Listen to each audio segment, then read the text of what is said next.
ओम नमः शिवाय। ओम काली। तो प्रिय भगतजनों, आज हम फिर आपके समक्ष आए हैं शिवानंद आश्रम ट्रस्ट हरिद्वार की तरफ से। मैं योगी आनंद आप सबका स्वागत करता हूं। आज हम आपके लिए एक ऐसी साधना लेकर आए हैं कि जिसके करने से आप अपने घर से नेगेटिव ऊर्जा को, नकारात्मक जो शक्तियां होती हैं, उनको आप स्वयं के प्रयास से ही आप दूर हटा सकते हैं। आपको किसी ओझा, किसी तांत्रिक, किसी सोखा, किसी गुनिया, किसी भगत, किसी गुरु के पास जाने की ज़रूरत नहीं पड़ेगी। यह एक शक्तिशाली साधना है जिसको आप अपने घर से ही कर सकते हैं। इसको कोई स्त्री, कोई पुरुष भी कर सकता है। यह 7 दिन की विधि होती है और अभी भादो मास आने वाला है। तो ये भादो मास जो होता है, यह एक बहुत ही आपके लिए जीवन में शुभ महीना बनकर इस बार आएगा, क्योंकि इस भादो मास को आप जो हम साधना आपको दे रहे हैं, उसको करने से आप अपने जीवन से नकारात्मक ऊर्जा को बिल्कुल काट कर दूर कर सकते हैं।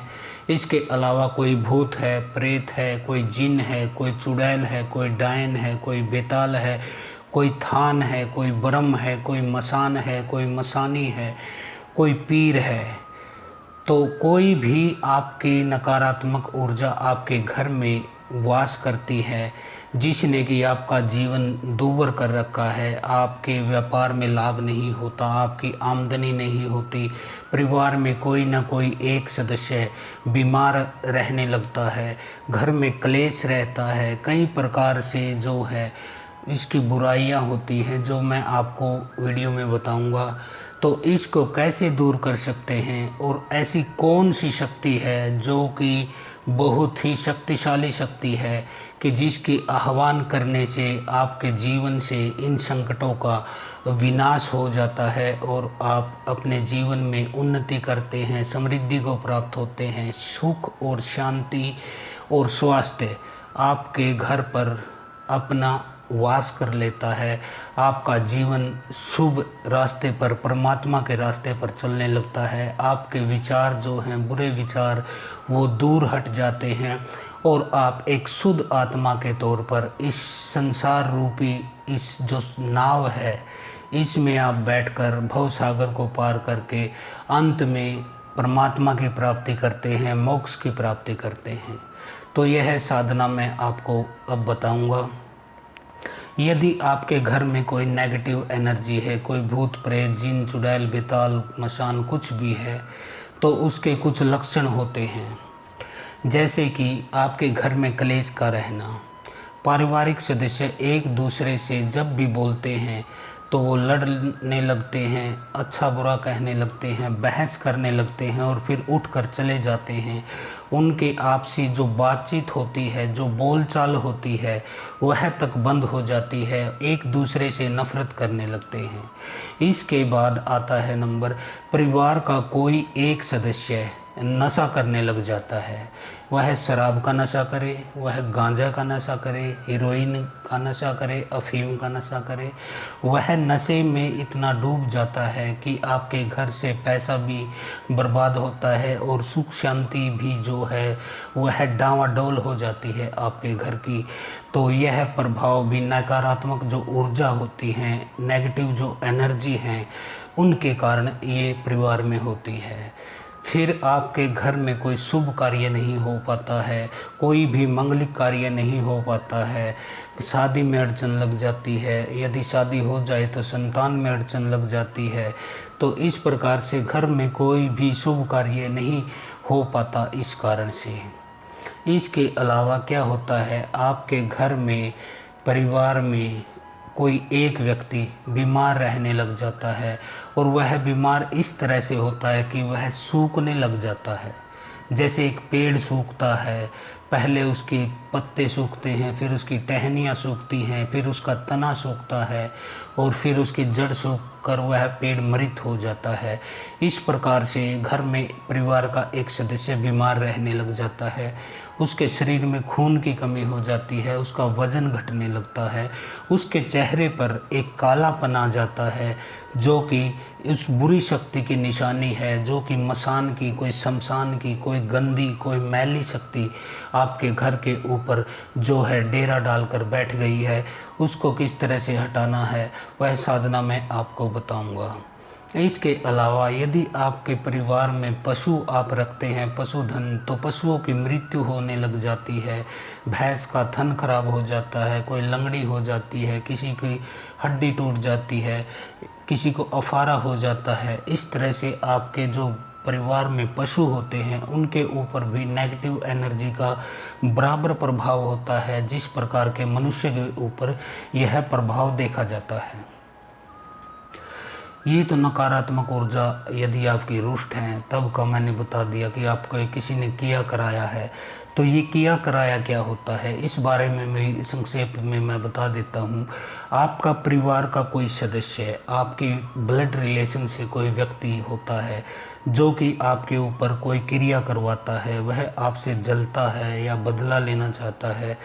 तो यदि आपके परिवार का ब्लड रिलेशन का ही कोई सदस्य कोई किसी तांत्रिक, ओझा, सोखा, गुनिया, भगत, किसी गुरु से, कोई गलत कार्य करने वाले व्यक्ति से यदि आपके ऊपर कुछ माया जाल, इंद्रजाल का जो मंत्र है, जो आपकी बर्बादी के लिए जो उसने उपाय किया है वह करता है, तो उसमें आपके घर के कुल देवी देवता और पितर कोई बाधा नहीं डालते, क्योंकि वह व्यक्ति भी आपके ही ब्लड रिलेशन में है, आपके ही परिवार से है।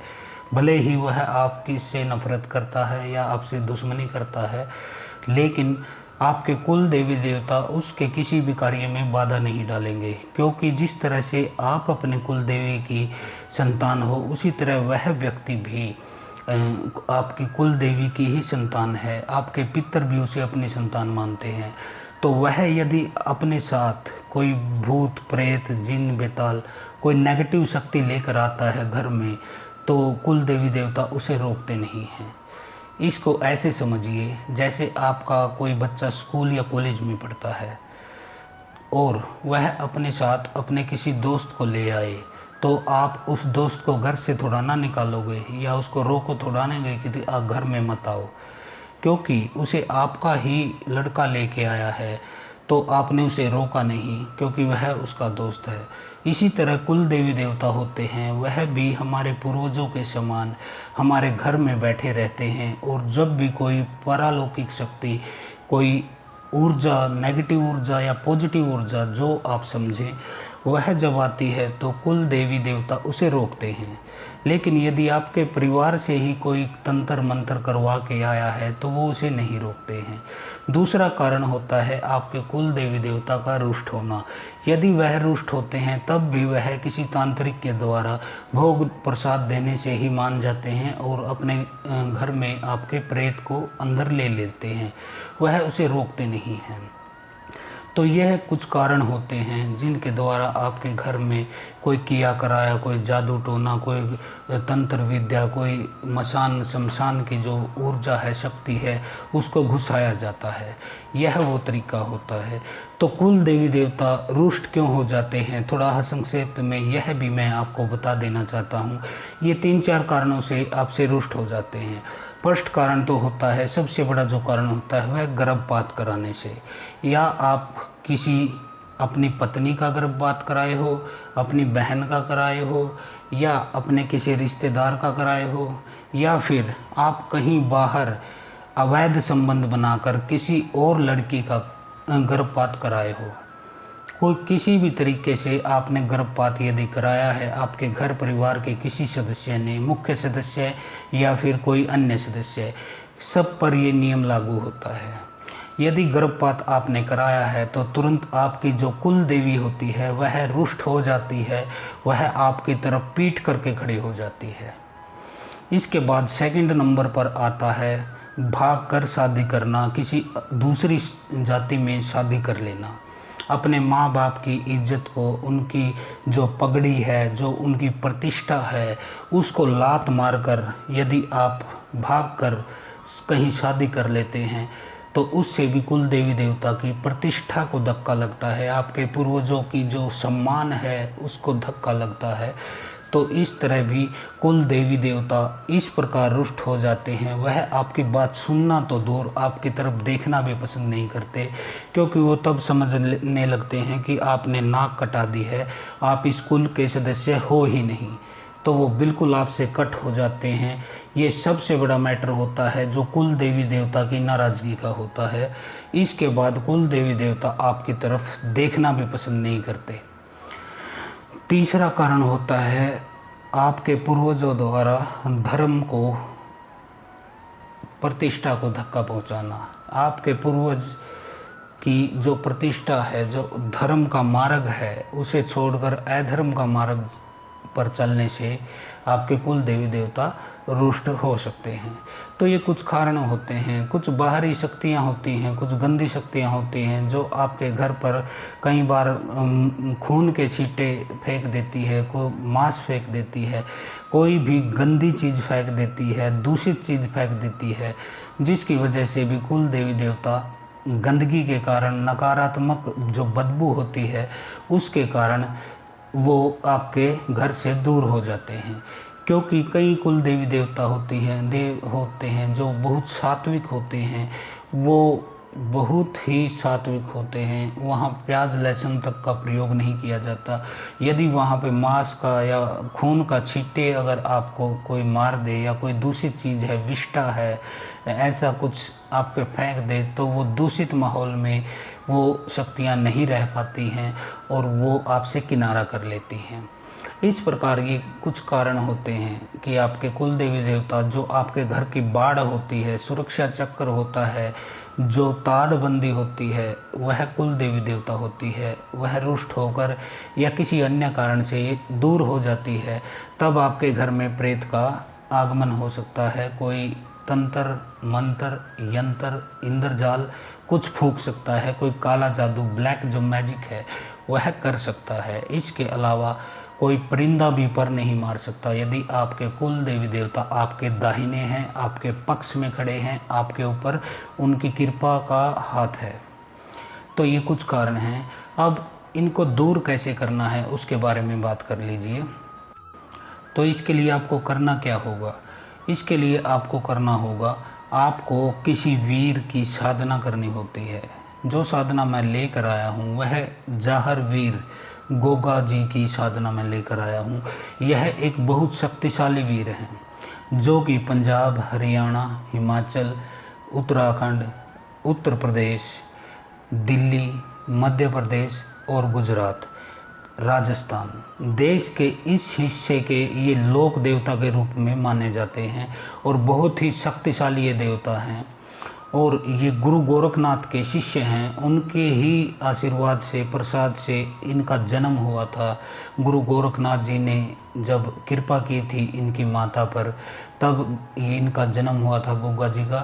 उन्होंने गूगल दिया था खाने को, और गूगल को खाने से इनकी जो माता है उनको संतान की प्राप्ति हुई। एक तेजस्वी संतान जो होती है, जो गोगा जी थे वो उत्पन्न हुए थे, जो धर्मपरायण, धर्म के रास्ते पर चलने वाले, जो देवता के रूप में भी इनको जाना जाता है। शक्तिशाली ये वीर हैं, धर्म की रक्षा करने वाले ये वीर हैं। तो गोगा जी की साधना हम लेकर आए हैं। तो इसके लिए आपको, जब ये सारे लक्षण मैंने बता दिए कि आपके घर में नेगेटिव एनर्जी किस तरह से आती है, उसके लक्षण क्या होते हैं, कारण क्या होते हैं, अब उसको हटाना कैसे है, इसके उपाय के बारे में हम बात करते हैं। तो आपको करना क्या है? आपको जैसे भादो महीना शुरू हो जाएगा, ये पूरा महीना गोगा जी की पूजा की जाती है। भादो माह में उनकी मैडी पर, जो कि राजस्थान में है गोगा मैडी, वहाँ पर लाखों की संख्या में सभी राज्यों से भक्त जाते हैं पीले वस्त्र धारण करके, और गोगा जी की जो है पूजा करते हैं, उनको भोग देकर आते हैं, सालाना भोग। क्योंकि इन राज्यों के लोक देवता के रूप में गोगा जी को स्थापित किया गया है।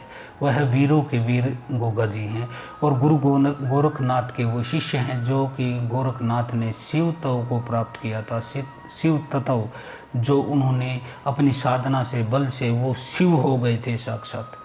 तो यह वह शक्ति है जिसके पीछे की भगवान स्वयं भोलेनाथ का हाथ है। नाथ जो संप्रदाय है, गुरु का जो संप्रदाय है, नाथ संप्रदाय, गुरु गोरखनाथ, गुरु मचंद्रनाथ, गुरु कनीफानाथ, गुरु जालंधरनाथ, भरतरी हुए, पूर्णमल हुए, कितने ही यह नाथ वंश में हुए। श्री राम भगवान भी नाथ संप्रदाय से माने जाते हैं, उनका नाम एक रघुनाथ भी है। तो ये नाथ परंपरा है जिसमें कि हजारों सालों से भगवान शिव के जो चाहने वाले थे, जो उनकी भक्ति करने वाले थे, जो उनको अपना पिता के समान उनको मानते हैं, तो वो नाथ संप्रदाय में शामिल हो गए थे। यह संप्रदाय एक सिद्ध संप्रदाय, जो सिद्ध बोलते हैं, जिनको 9 निधि और 8 सिद्धि का जिनको प्राप्ति हुई है, वह संप्रदाय नाथ संप्रदाय है। तो उससे गोगा जी आते हैं।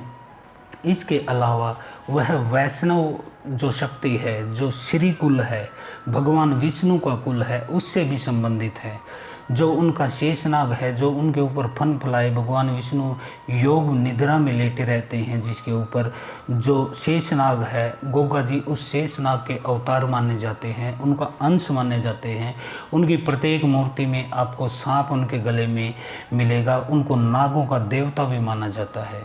उनका एक नाम जहर वीर भी है, जाहर वीर उनको कहा जाता है। यदि किसी को सांप ने काट लिया है तो गोगा जी की कृपा से, उसकी मैडी पर आने से, वहाँ की मिट्टी लगाने से, वहाँ पूजा करने से सांप का जो विष है वो आपके शरीर से बाहर निकल जाता है, जिस कारण उन्हें जाहर वीर के रूप में भी जाना जाता है। सभी पीरों के जितने भी पीर हैं उनके सब के इनको सेनापति के रूप में स्थापित किया गया है। नाथ परंपरा के तहत भगवान शिव ने जो परंपरा चलाई है कि आपके जो अक्षेत्र है उसमें एक अक्षेत्रपाल होता है रक्षा करने के लिए, गोहर काली होती है, माता मदानन चौराहे वाली होती है, तो ये माता शायर होती हैं।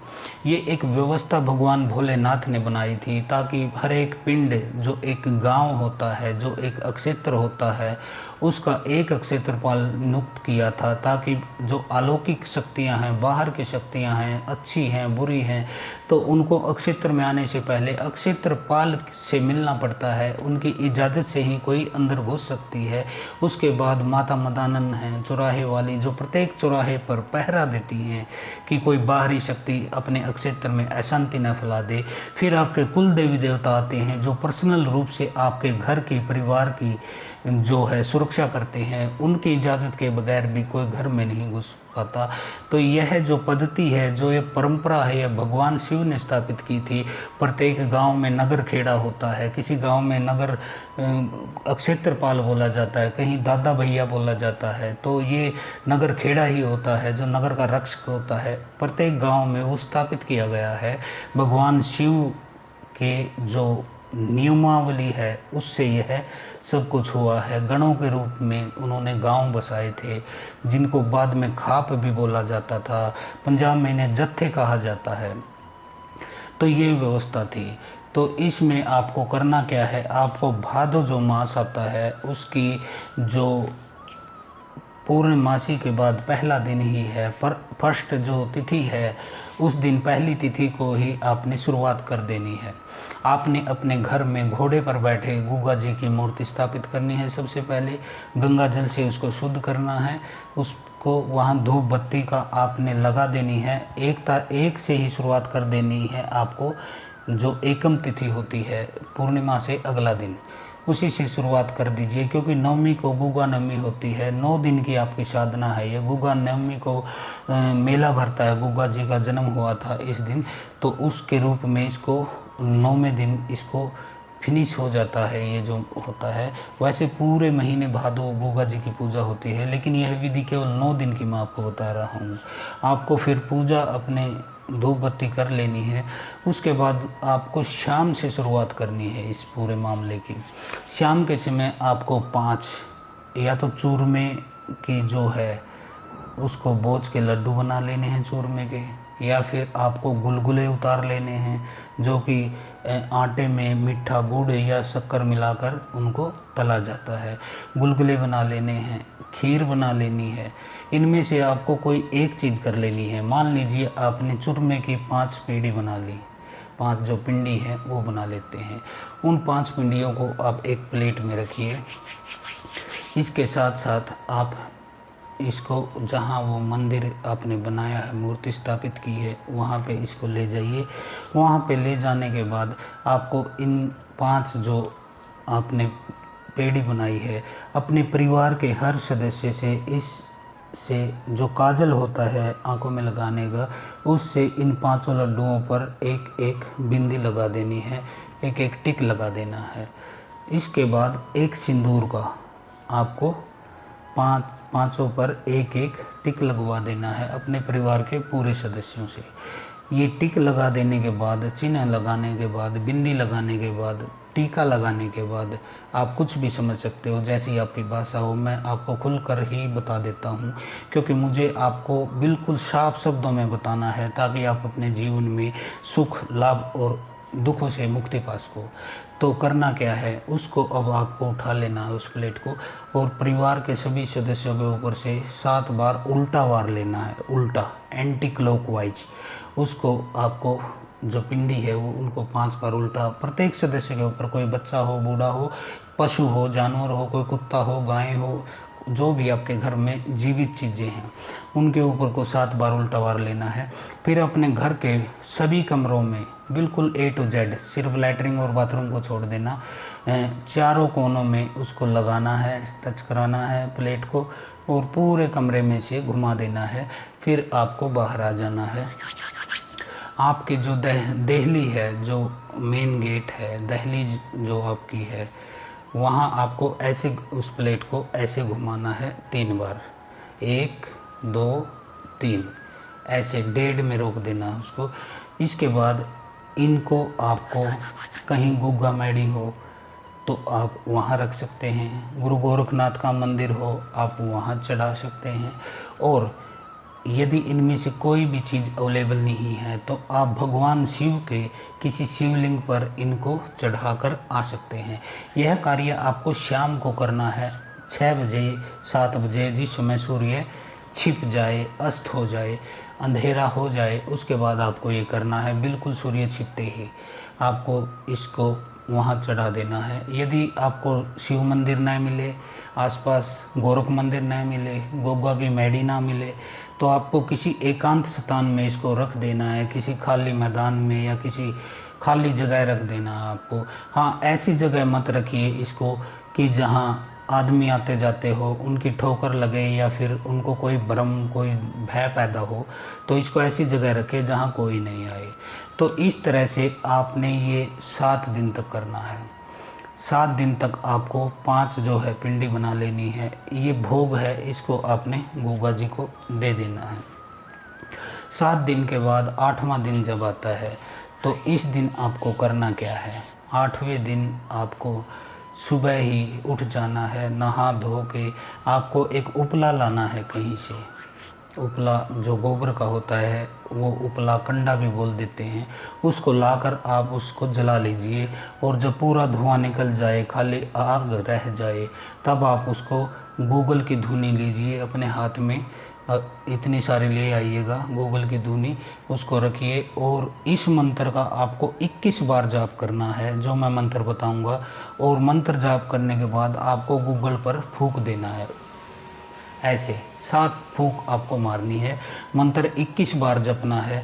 ये चीज़ें नोट कर लीजिएगा, आपके जीवन में काम आएगी, आपके काम आएगी। आपके जो जान पहचान संबंध रिश्तेदार हैं, किसी को भी समस्या हो आप उसको बताइए, उसके जीवन से बुरी शक्तियाँ निकल जाएंगी। तो मंत्र क्या है गोगा जी का मैं बता देता हूँ। मैं आपको सात्विक मंत्र दूंगा। वैसे साबर मंत्र काफ़ी पड़े हैं, आप इंटरनेट पर भी खोज सकते हैं, किसी भगत से भी पूछ सकते हैं। साबर मंत्र आप जाप करना है तो आप वह भी कर सकते हैं, कोई समस्या नहीं है, कोई प्रॉब्लम नहीं है। मंत्र गोगा जी का होना चाहिए और आपको उसका जाप करना है पूर्ण श्रद्धा से, पूर्ण मन से। लेकिन मैं जो सात्विक मंत्र बता रहा हूँ, जो वैदिक विधि से जो मंत्र है, तो वह मंत्र क्या है? वह मंत्र है ओम ह्रीं गोगा देवाय नमः। ओम ह्रीं गोगा देवाय नमः।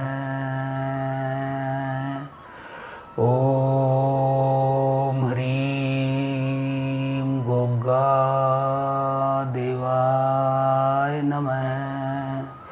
ओम ह्रीं गोगा देवाय नमः। ओम ह्रीं, ह्रीं है, रीम है, रीम रीम बोला जाता है इसको। वाचिक भाषा में लिखने में ये ह्रीम हरीम आता है। तो ओम ह्रीं गोगा देवाय नमः, इस मंत्र का आपको 21 बार जाप कर लेना है और उस गूगल पे आपको 7 बार फूंक देना है। 7 बार फूंकने के बाद उस गूगल को आप उस अंगारी पे रखिए जो आपने उपले की बनाई है, और इसको अपने घर में हर कमरे में चारों कोनों में आपको इसको घुमा देना है। और इसको घर में ही आपको छत पे या कहीं आंगन में रख लेना है। घुमाने के बाद आपको एक जायफल, एक नींबू, 2 लौंग, ये 3 चीज़ों की व्यवस्था करनी है। जायफल आराम से मिल जाएगा आपको, नींबू भी आराम से मिल जाएगा एक, और लौंग भी बिल्कुल आसानी से मिल जाएगी। इन तीनों चीज़ों को लीजिए और आप उस आग में इनको गोगा जी को प्रार्थना करते हुए छोड़ दीजिए कि हे जाहरवीर, हे गोगा जी, मैंने आपकी साधना की, क्योंकि मेरे घर में जो नेगेटिव शक्तियां हैं, जो बुरी शक्तियां हैं, भूत प्रेत, जिन, चुड़ैल, डायन, बेताल, अघोरी, कोई ओघड़ है, कोई पीर है, कोई मसान है, कोई मसानी है, कोई शमशान की विद्या है, कोई पूरों का जादू है, कोई ढाके बंगाले का जादू है, कोई बहराइच का देवताओं का जादू है। तो कैसा भी जादू है, कोई भी बुरी शक्ति है, गोगा जी उसका निवारण कीजिए। उसको मार मार कर, घसीट कर मेरे घर से आप निकालिए। आप तो कोड़े भी मार सकते हैं, आपके जो होते हैं हथियार, तलवार और भाला वो रखते हैं, और नीले घोड़े पर वो सवार रहते हैं, क्योंकि वो वीर हैं, एक सेना नायक थे, राजा थे, तो वो लड़ना जानते हैं। वीर जो होते हैं जहदी होते हैं, वो लड़ते हैं तो पीछे नहीं हट जाते हैं, भले ही उनकी जान पर बनाए। तो योद्धा जो होते हैं वो लड़ना जानते हैं। तो आपको ये जो नींबू, जायफल और ये रख देना है, गोगा जी से प्रार्थना करनी है सच्चे हृदय से कि आप इसको निवारण कीजिए, मेरे जीवन से इसको आप दूर हटाइए। इसके अलावा आपको एक पीले रंग की चुन्नी या चादर ले आनी है अपने घर में, अपने परिवार के सदस्यों के ऊपर 7 बार उल्टी वार कर उसको रख देना है। जब भी आपके आसपास गोगा जी की छड़ी आए, नवमी के दिन भादो मास में गोगा जी की छड़ी जो बोलते हैं, गोगा पीर की छड़ी, जो छड़ी हर घर पर लगाते हैं, उससे आपने उस चुन्नी को बांध देना है और प्रार्थना करनी है कि आपके जीवन से इन बुरी शक्तियों का, इनका निवारण हो जाए। और गोगा नवमी का जो दिन आएगा उस दिन आपको गोगा जी की फिर से पूजा करनी है। आपको 5 जो है चूरमे की वो लड्डू ले जाने हैं। इसके अलावा आपको 1 सिगरेट ले जानी है। इसके अलावा आपको 1 जायफल, 1 नींबू और 5 अगरबत्ती, ये चीज़ें आपको लेके जानी है। एक छोटी सी ध्वजा ले जाइए, झंडा एक झंडा आप ले जाइए। इसके अलावा गोगा जी का इन चीज़ों को आप ले जाकर उनकी मैडी पर अर्पित कीजिए और उनसे प्रार्थना कीजिए कि मेरे घर से संकट को मार पीट कर रोकता हुआ भगा दिया आपने, आपका मैं धन्यवाद करता हूँ। आप हमारे घर पर ऐसे ही कृपा किए रखना गोगावीर, ताकि हमारे जीवन से बुरी शक्तियाँ दूर रहें और हमारा ध्यान परमात्मा में लगा रहे। ईश्वर की प्राप्ति, शिव भजन, गुरु गोरखनाथ का स्मरण हमारे मन में रहे और हम शुद्ध विचारों पर चलने वाले हों। इस तरह से आप प्रार्थना कीजिए और गोगा जी आपके घर से जो बुरी शक्ति है उसको पीट पीट कर निकालते हैं। वह रोती चिल्लाती हुई आपके घर से भागती है। तो यह होती है गोगा वीर की शक्ति, गोगा पीर की शक्ति, जाहर वीर की शक्ति। इनके साथ नाहर सिंह वीर, सबल सिंह बोरी, भज्जू कोतवाल और नरसी पांडे, ये वीर भी चलते हैं। गोगा जी की जो सवारी होती है उसके साथ जो है भैरव भी चलते हैं, हनुमान भी चलती हैं, और देवी काली की जो शक्ति है वो भी उनके साथ चलती है। इसके अलावा जो 9 नाथ होते हैं, 9 नाथ हुए हैं, जो कि नाथों का, जिन्होंने नाथ संप्रदाय को, जिन्होंने दुनिया में जिसका नाम किया, लोगों के, लाखों करोड़ों लोगों के संकटों का, दुखों का नाश किया। गुरु गोरखनाथ ने ज्ञान का जो प्रकाश दिया है कि मरो हे जोगी मरो, मरो मरण है मीठा, उस विधि मरिए जिस विधि मरा गोरख दीठा। तो गुरु गोरखनाथ ने जो ज्ञान की जो ज्योति जलाई थी, उनकी जो शक्ति है, उनके जो सावर मंत्र हैं, उन्होंने जो अपना साहित्य दिया है, इस दुनिया को दिया है, उसका कोई मुकाबला नहीं, कोई सानी नहीं। तो वह 9 नाथों की शक्ति भी गोगा जी के साथ चलती है। भगवान भोलेनाथ और देवी काली का आशीर्वाद तो है ही। तो आप सोचिए कि गोगा जी आपके जीवन से इन शक्तियों को कैसे निकाल सकते हैं, बुरी शक्तियों को, और अच्छी शक्तियाँ आपके जीवन में भर सकते हैं। तो गोगा जी को नमस्कार करते हुए मैं अपने वीडियो को यहीं ख़त्म करना चाहूँगा। यह प्रयोग आप 9 दिन कीजिए और आपको इससे बहुत लाभ मिलने वाला है। जिनको पहले करना है, भादों तक का इंतज़ार नहीं कर सकते, वो किसी भी गुरुवार, थर्सडे, वीरवार, बृहस्पतिवार, ये 4 नाम मैंने बताए, ये एक ही दिन के नाम है, जो थर्सडे है, बृहस्पतिवार, इससे शुरू कर सकते हैं और अगले बृहस्पतिवार तक इसको आप कर सकते हैं। लेकिन भादों में जो आपको फल मिलता है उसका कोई मुकाबला नहीं, उसके समान फल आपको पूरे साल नहीं मिल पाएगा।